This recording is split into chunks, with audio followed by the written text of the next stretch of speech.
ఇదిగోండి అరిటాకు ఇడ్లీ కోసం నేను అరిటాకుని చిన్న ముక్కలుగా కట్ చేసుకున్నాను.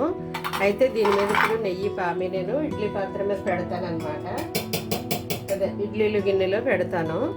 నెయ్యి పామేసి ఇదిగో కొద్దిగా నెయ్యి వేసుకున్నాను. ఇది అన్నిటికీ అప్లై చేస్తాను నేను ఇప్పుడు నెయ్యి ప్రతి ఆకుని ఇది ఇలా పెట్టేసుకుంటాను అన్నమాట. ఆకులు ఇలా నెయ్యి అప్లై చేసేసి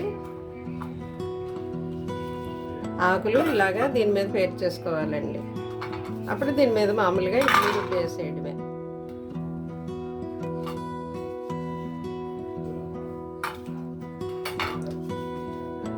ఇదిగోండి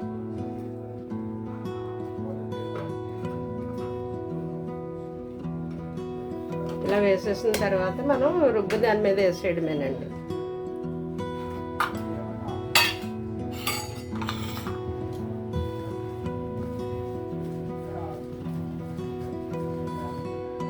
ఇదిగోండి రుబ్బు ఇలాగా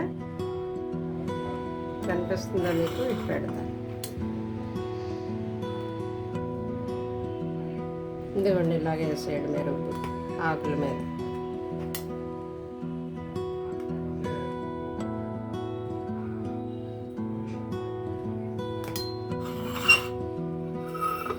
ఇదిగోండి ఇలా వేసేయడమే.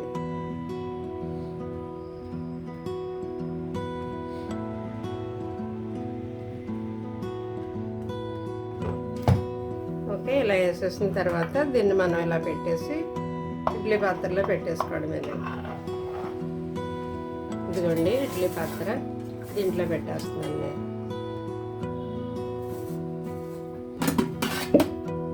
ఇదిగోండి ఈ విధంగా పెట్టేసి నేను అడుగున ఒక గ్లాస్ వాటర్ వేసాను. ఈ విధంగా పెట్టేసి మనం మామూలుగా ఇడ్లీలు బాయిల్ చేసినట్టు చేయడమే. ఇదిగోండి వేడివేడిగా మన అరిటాకు ఇడ్లీ రెడీ అయిపోయింది. ఓకేనా, మనము వీటిని ప్లేట్లోకి వేసేసుకుందామండి. ఇదిగో ఈ విధంగా వచ్చేస్తుంది అనమాట. చూసారా అరిటాకు ఈజీగా ఎలా ఊడిపోతుందో. ఇదిగోండి